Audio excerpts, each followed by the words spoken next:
Hello, Harry. How are you doing, man? Hello, I'm good. How are you? I'm doing okay, doing okay. Well, welcome to everyone joining us out there live and those who will join us later on VOD.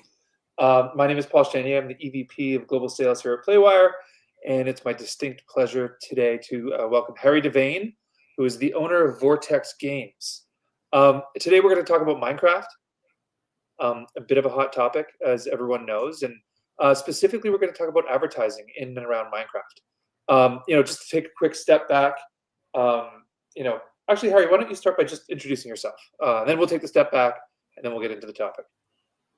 Yeah, so I'm Harry. I'm the owner of Vortex Games, as Paul said. So we're a business that operates like multiple popular Minecraft servers.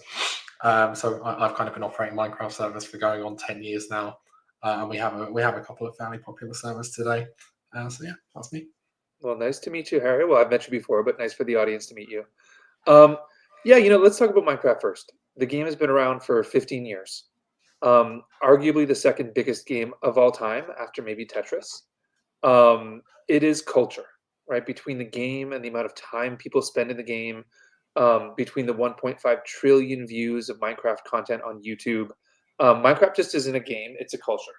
I kind of wanted to start out by asking why, right? How the game came out 15 years ago, and everyone looked at it. It was in a moment when everyone was trying to one up each other with graphics, right? Every game was look at these slick graphics. The football players look real, and then Minecraft came out with, is it even 8-bit? Is it 4-bit? I'm not sure. Um, and it was a little bit of a slow burn, but then it just took the world by storm. And I want to understand from your perspective as an expert, why did it capture the pop cultural zeitgeist, and how has it maintained the relevancy 15 years later? Sure. Yeah, I think Minecraft is appealing to a very kind of large number of people. So kind of it has something for everyone, and you can kind of play it in different ways. There's no like right or wrong way to play Minecraft, and it's very kind of easy to get started. Right, like most people will normally start by just playing single player. So that's when you're in your own world, and your kind of objective is to survive. And that can be like gathering resources, building structures, and then slowly progressing through the game. But it is very much like a sandbox, right? Like it's open. There's no story you're following. You're doing your own thing, and it is what you make of it. Okay. And the game is continuously being updated with new content. So they released it, and it was just a starting point, right? Like over the years, they've been continuously updating it. We get at least one, maybe two major updates a year that add tons of new content, new dimensions, all sorts of things. So you could play Minecraft today and come back in a year's time, and it'll be something completely different. So it's continuously evolving, and yeah.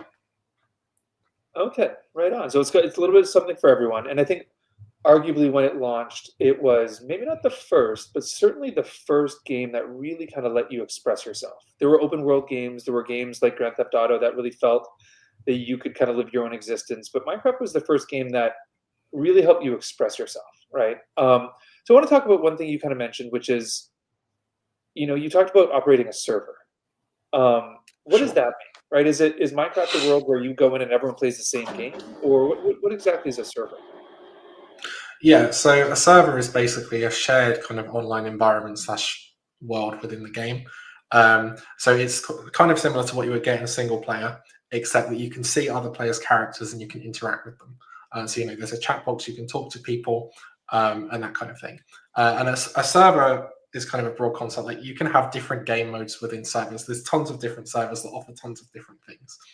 So you might have a survival game mode within a server where it's very similar to what you would play on single player, except you're playing with other people, right? Like you could go exploring with other people, you can have your own kind of like base with other people and that sort of thing.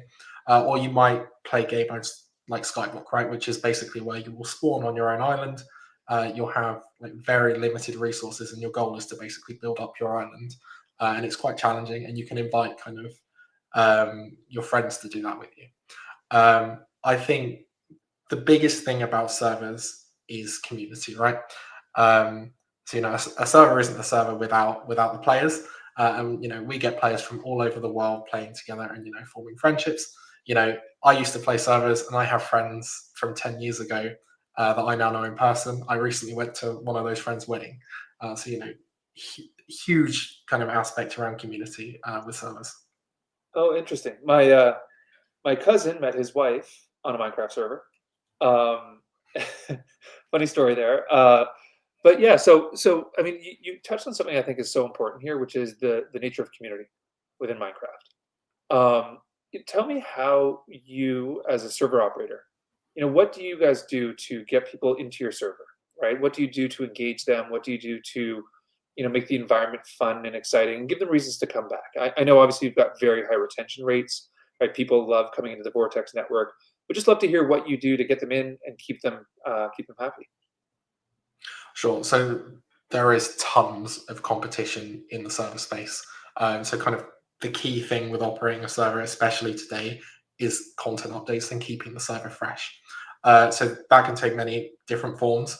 So you could do seasonal updates, right? Like you could have a Christmas update, a Halloween update, and you could start theming things within the server around those things and releasing kind of new like server gameplay features around those events. There's also the frequent game updates that I mentioned earlier. So say Minecraft does an update where they overhaul like the Nether, for example, right? We can release an update to our servers that incorporates those aspects, and that's kind of like a huge driver of traffic.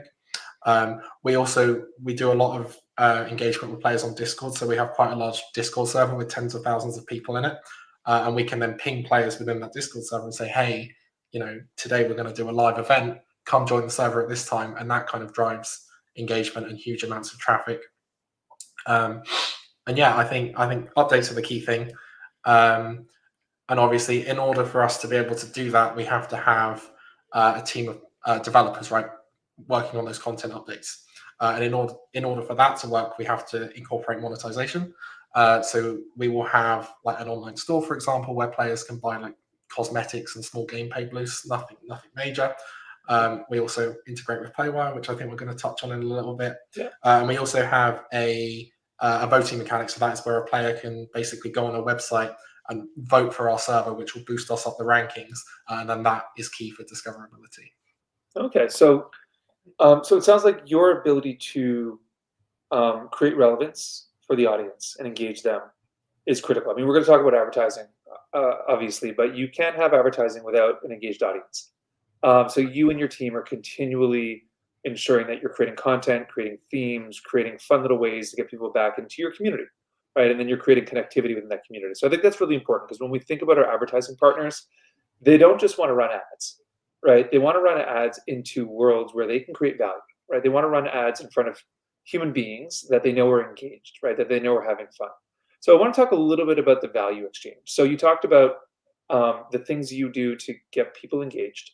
Obviously the product that we partner with you on is a rewarded video product, right? So the users come into the environment as they're about to play, they're given a message of the day. And then in exchange for some in-game value, they choose to give us their time and attention. They choose to watch the video. And then they go back into the game. Can you tell me a little bit about that value exchange? And, has it been your experience that, players enjoy the videos, enjoy the value they get, find the advertising relevant and, additive, or do they hate it? Don't answer they hate it. They very much like it. So it's completely optional. I should start by saying, so we don't force people to go and watch these ads. We just say, it's available. If you're willing to watch a couple of these ads, we will give you some like minor gameplay boosts in game, which is huge for us. It enables us to support the server. I think the ads are relevant, so it's always stuff that's kind of relevant for their kind of age group, and it's not something that they would be completely disinterested in, right? It could be like, I don't know, Minecraft themed items or anything like that. But all of the ads that I've seen are completely relevant to the age group. So yeah. Okay. And that value exchange works, right? They come in, they get the value, they go back into the game. I mean, we just generally see it with our advertising clients that if you surprise and delight this audience, they're generally willing to give you their time and attention, and ultimately they're major drivers of consumption within the household. I mean, I have I guess he's 9 going on 13-year-old son and 11 going on 15-year-old daughter. and they pretty much decide what we spend our money on. So it's an important audience to reach. Let's talk about that for a second. Let's talk about the audience. Who is the prototypical Minecraft gamer? What is their age? What is their gender? How much time are they spending within Minecraft and within your servers? I'd love to hear about that. Yeah, I would say for us on the server, the predominant audience is younger teenagers.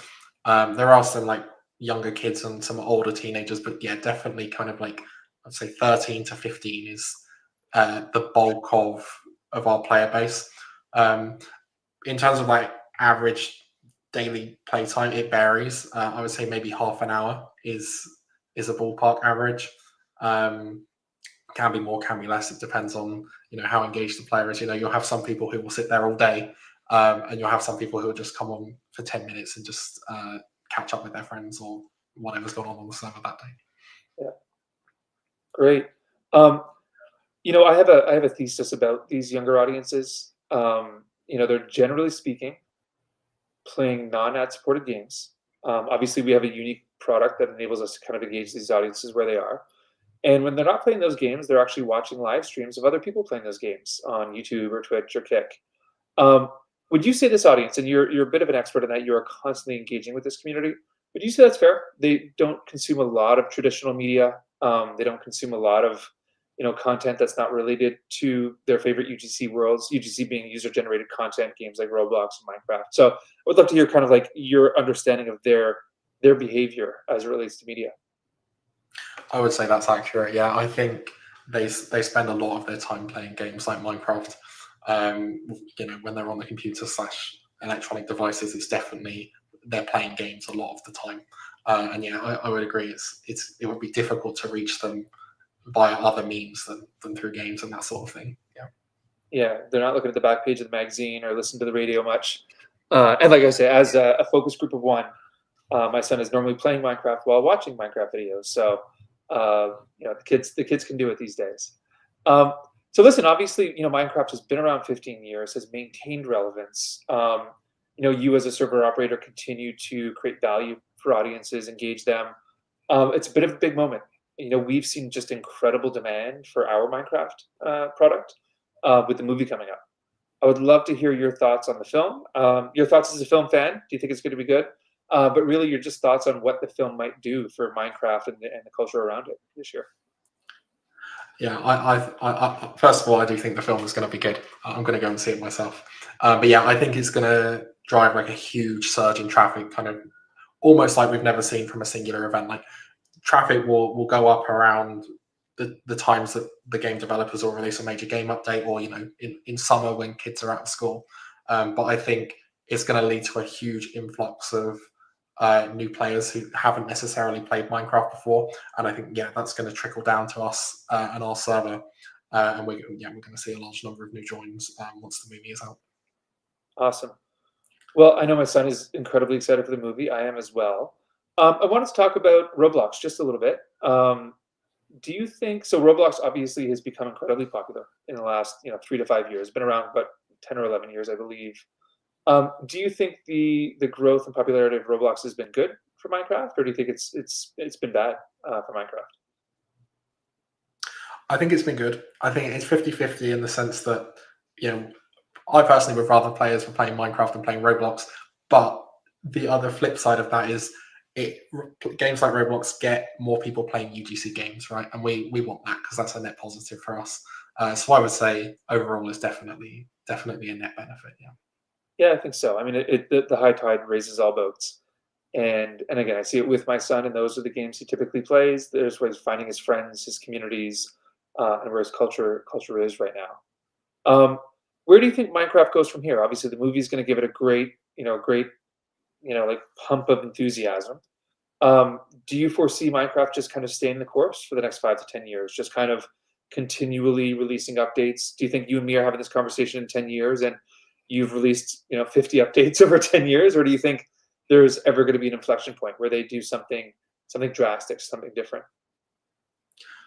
I don't think Minecraft is ever going away. I think it's always going to be relevant. I think the fact that it's still as popular today as it ever has been is a testament to that. And I think stuff like the movie is only going to push it further. So yeah, I easily see us being here in 5 to 10 years. I don't think it's going to change. Okay.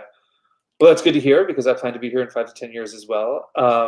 And we've just seen just from the advertising side, I think this perfect combination of these are incredibly hard to find audiences. Number one.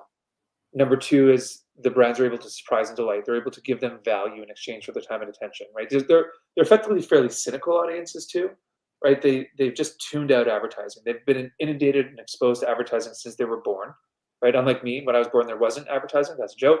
But they've just been consistently exposed to advertising. And I think what we have is really unique and a special product in that you're creating value for these audiences. They're coming and they're engaging with content and communities they love, right? The people they love. And they're not being bombarded by advertising. And when they are exposed to it, they have the option. They get to choose, right? And that's why we've seen just such incredible results in terms of brand lift and engagement. If you had a magic wand, and you kind of do a little bit, Harry, but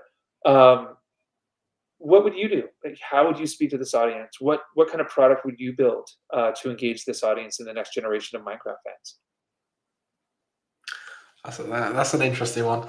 I think definitely it needs to be, they need to engage with it, right? Is the key thing. It needs to be something that they are going to enjoy or they're going to want to do, or they won't engage with it, right?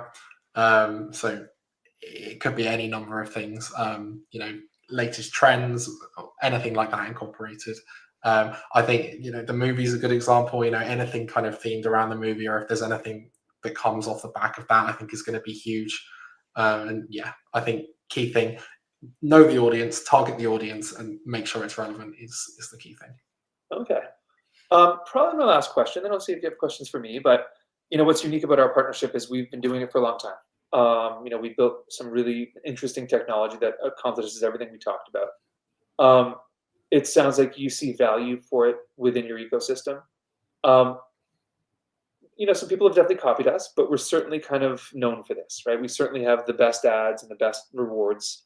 Do you find this gives you a competitive edge, right? When you are attracting and retaining new users, do you find that you have this feature, that you do have the advertising in the game serves to give you a bit of a competitive advantage versus another server that might not? I do. I think if we didn't have the rewarded ads integrated, the equivalent would be the store, right? But then you would start getting complaints saying, well, I can't get these things because I don't want to spend the money, right? Whereas we have an alternative. Okay, you don't have to give us any money. Just watch a 30-second ad and you can have the same thing. So yeah, I definitely think it gives us a huge advantage in that aspect. And I think other servers should look at integrating it. Yeah. Yeah, I agree. I mean, we've definitely got the demand from the advertising base. I think we've seen from our partners that it's just, like I say, it's a unique product. It's a unicorn in that you can reach these really important audiences that they're having a tough time doing it. So, all the work that you and your team do, Harry, is just so incredibly important in enabling us to do that. And so I want to thank you. I want to thank you on behalf of our advertisers too, because you let us into your world, right? You don't have to, and we think we create value for you as well. But you let us into your world. You give us access to your communities and to these audiences that matter so much. So I think on behalf of the advertisers, I thank you, and Playwire as well. Did you have any parting thoughts, just kind of about what we do and how we do it, and where they think the world's going?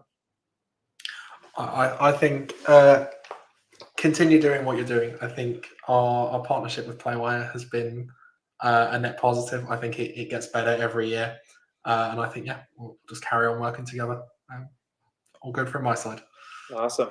Well, that's great to hear. It's great to hear you find value in what we're doing, and we find incredible value in what you're doing. And like I say, it all works great when all stakeholders are getting something.